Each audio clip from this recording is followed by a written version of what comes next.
Hi Pisces! Welcome po sa ating channel. Ito inyong Daily Gabay Tarot Reading for March 27, 2025.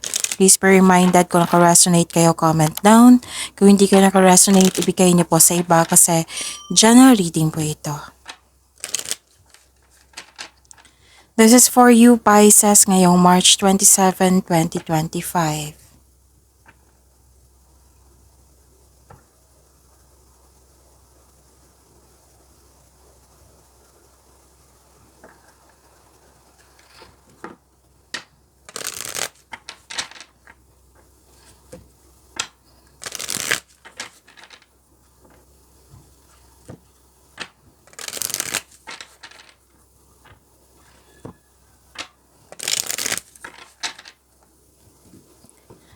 Para po ito sa inyo Pisces ngayong March 27, 2025.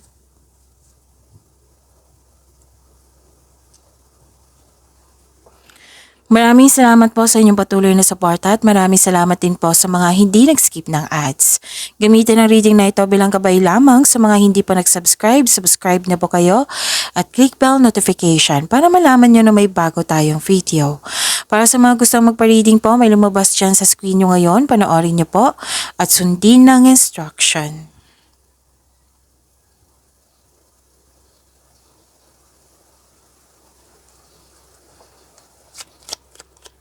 Spirits Guide, mga ganap po para kay Pisces ngayong March 27, 2025. I need 3 cards po.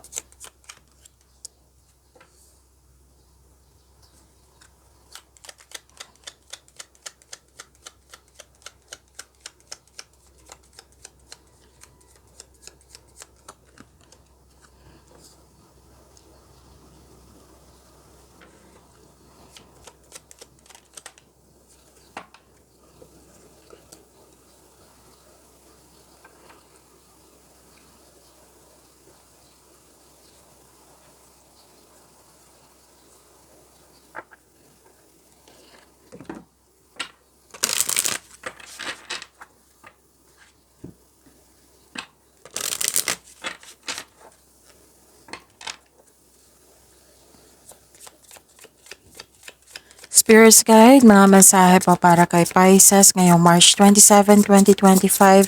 I need 2 cards po.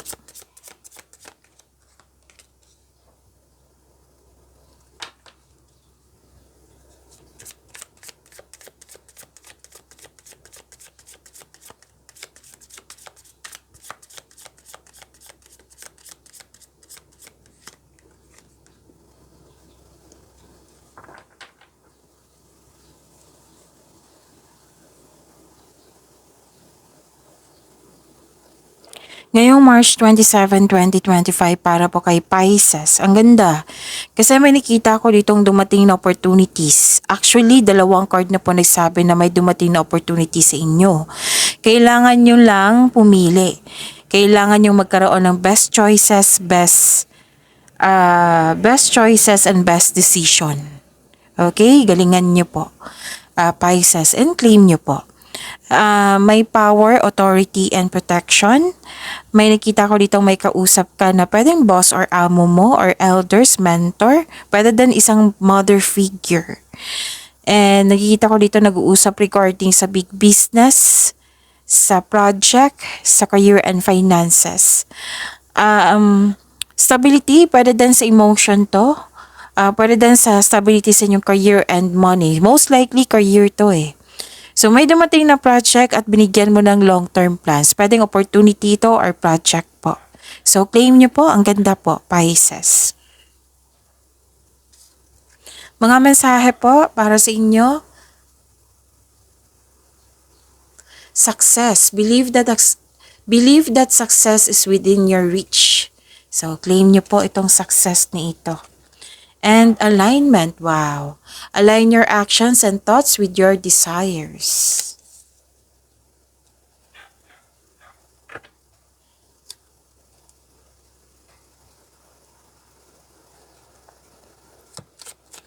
Spirits Guide, energy po ni Pisces ngayong March 27, 2025.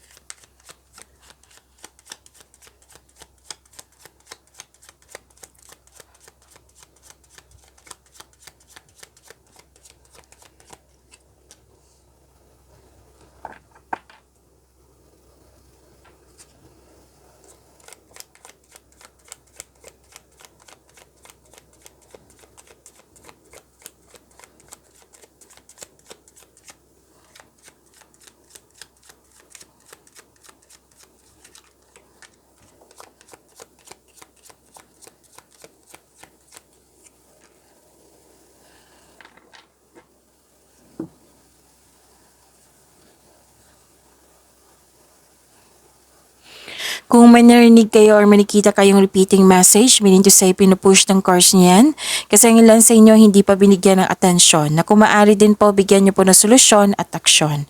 Remember Pisces, at the end of the day, alam mo na ikaw lang taong may kakayahan at responsable na gumawa ng sarili mong katotohanan at kinabukasan. So ano yung energy mo, Pisces?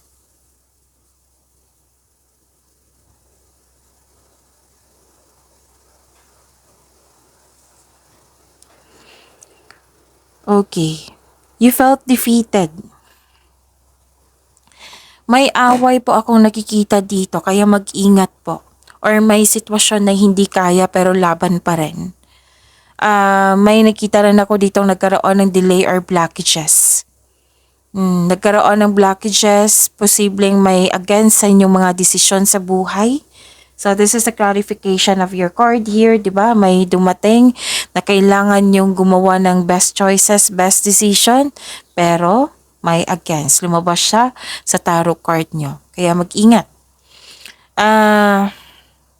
Meron kang naramdaman na pagkatalo, you felt defeated. Kailangan mo ng kausap dito.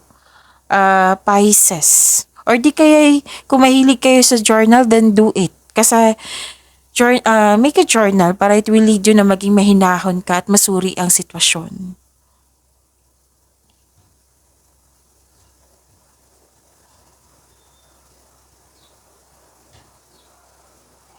Nakikita ko dito na may competition, may rivalry, pwedeng conflict. Hindi ka natutuwa sa mga nangyari. So, dalawang card na po nagsabi dito na may balakid. Yun nga, yung tutol sa inyong desisyon. Desisyon, plano, ideas, bato, basta may tutol dito. Nang siyang dahilan na you felt defeated. Posibleng may mapanilang na tao na malapit sa'yo, kaya beware kung gusto nyong malaman kung sino ito para sure na sure. Itanong nyo po sa inyong intuition. Now, kung bago kayo dito, hindi nyo pa alam kung paano mag-connect sa inyong intuition. I-search nyo po sa Google on how to connect your intuition kasi marami pong paraan yan. At syempre sa legit na website. So, dalawang card na po nagsabi dito na may nangyaring intense or pag-aaway. Pwedeng mangyayari pa lang or nangyari na ito sa nakaraan. Dalawang card na mismo nagsabi dito, Pisces, na may hindi pagsasang-ayon. Pwedeng grupo ng tao to, hindi siya against sila sa iyong desisyon. At ang ilan sa inyo na nakikita ko dito na nag-decide na magpatayo ng bahay or structure. So, may ganap na kompetisyon. Most likely competition ito sa career. Kasi may nakita kong situation po dito na yung alam niyang ano tawag dito? Tuso mandaraya. Kung anong meron ka, gusto niya din meron siya. Like for example, na nag-apply ka sa isang one job offer, job position po. Pero isa lang ito, alam na alam niya na mag-apply ka, pero nalaman mo na nag-apply din siya.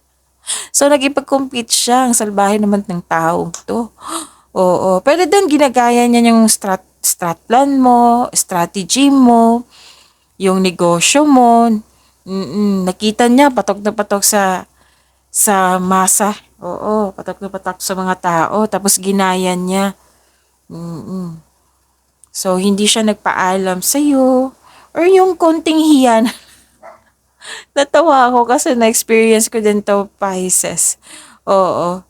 Pero pag ganyan kasi, wala lang. Ganyan talaga. Kailangan natin tanggapin na meron talagang tao na kahit hindi tayo nakipag-compete sa kanila, may ugali talagang, may ganyan talaga na ugali. Na-experience ko din yan. Kailangan ng mahabang pag-unawan yan or pasensya. So, yun. Ano pa? Pwedeng annoying delays din ito.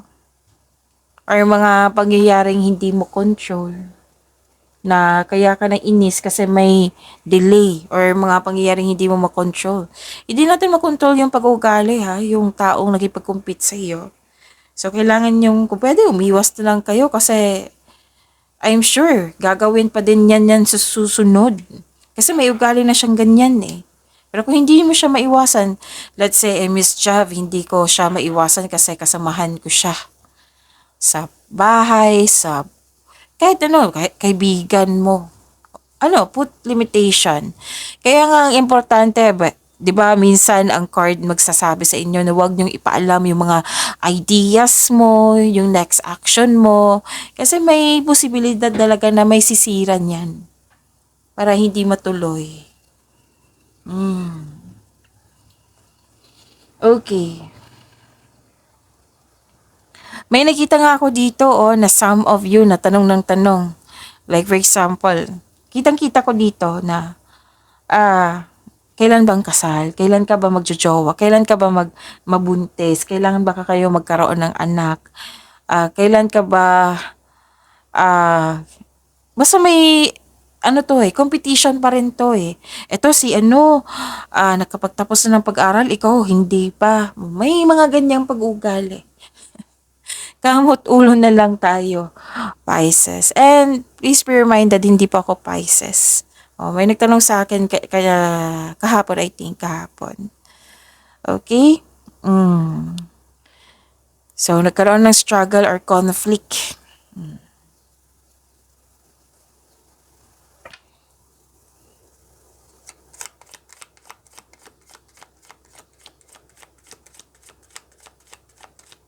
Spirits Guide, Career and Money po ni Pisces, kayong March 27, 2025. I need 2 cards po.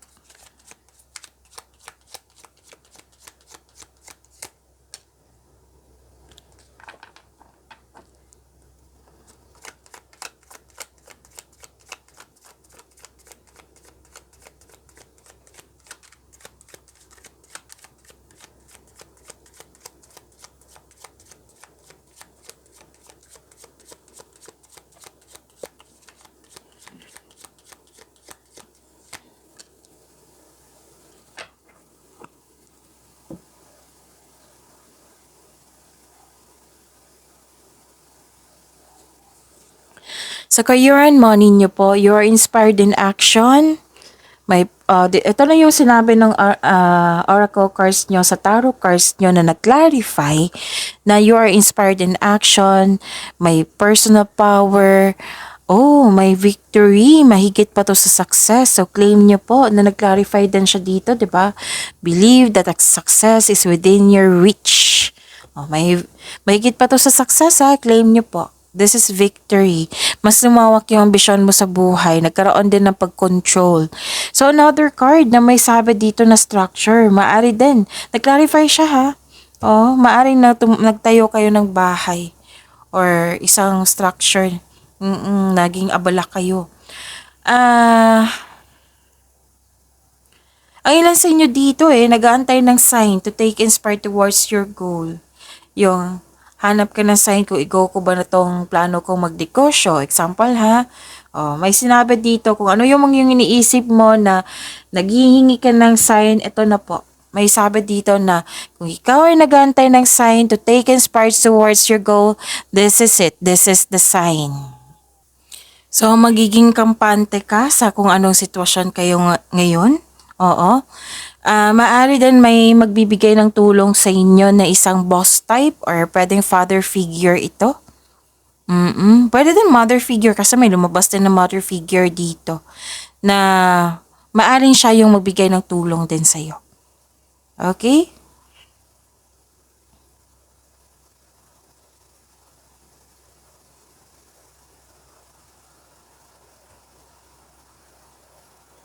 Okay. Kailangan, may reminder card nyo po dito.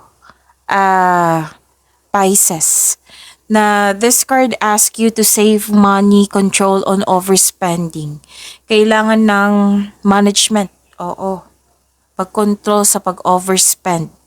So, monitor your money now. Check your money now. Kung ano yung pasok at paglabas ng pera. Mm. May tension talaga akong nakikita dito, oh, na may concern sa irresponsible na tao.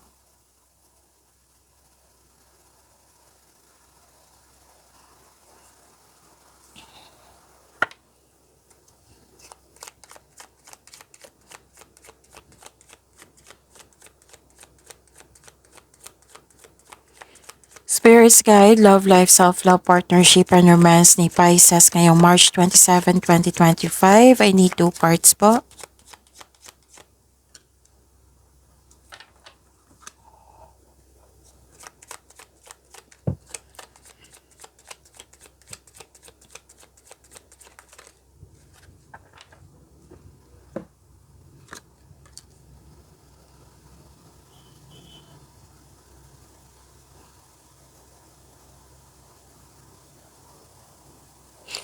Maraming salamat po sa patuloy na tiwala, suporta sa ating channel, at maraming salamat din po sa mga hindi nag-skip ng ads. Kailangan ninyong habaan yung pasensya nyo dito. May pinagpaliban kayo dito na hindi dapat. Ano to, Miss Jav? Itanong nyo sa inyong intuition kung maari. Pero malalaman mo kasi may pinagpaliban ka, di ba? Oo. Mag-ingat kayo sa taong manloloko. Parang tinanggap mo ang offer niya. Tinanggap mo yung sinasabi niya. Pwedeng investment din ito na tinanggap mo. Nagdesisyon pa daw kayo na hindi pang matagalan. So, kailangan yung i-check nyo muna kung totoo ba yung mga sinasabi niya, offer niya sa'yo, or hindi. Pero mag-ingat kayo kasi maluloko tong taong to eh. Yung may sinabi siya sa'yo na hindi totoo. Habaan yung pasensya nyo. Kasi parang may gusto kang makuha na hindi mo pinag-isipan ng mabuti kung karapat dapat pa. Basta nakuha mo agad kasi naging impatient po daw kayo. So kung yun pay attention na po. Kung may offer sa inyo, may sinasabi sa inyo na kailangan ng approval nyo, huwag niyong tanggapin agad. Pag-isipan nyo ng mabuti kung karapat dapat ba. Okay? Kailangan ng mahabang pasensya po. Ano pa?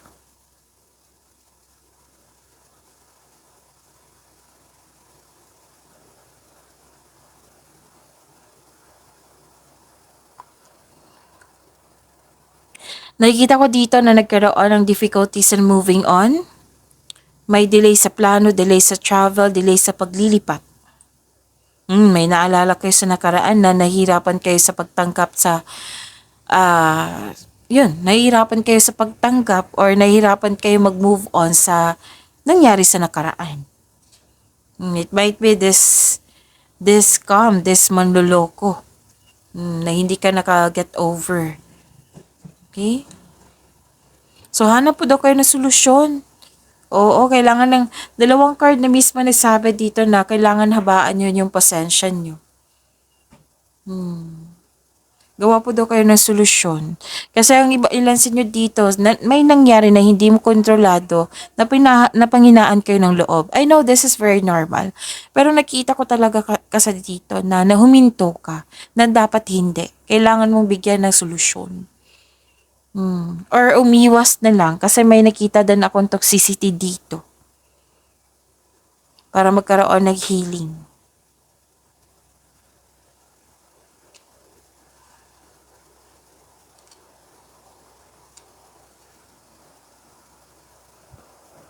I think nasabi ko na lahat.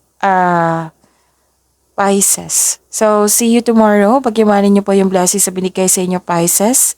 Please like, subscribe, and click the button for notification para updated po kayo sa daily tarot reading natin. Maraming salamat po.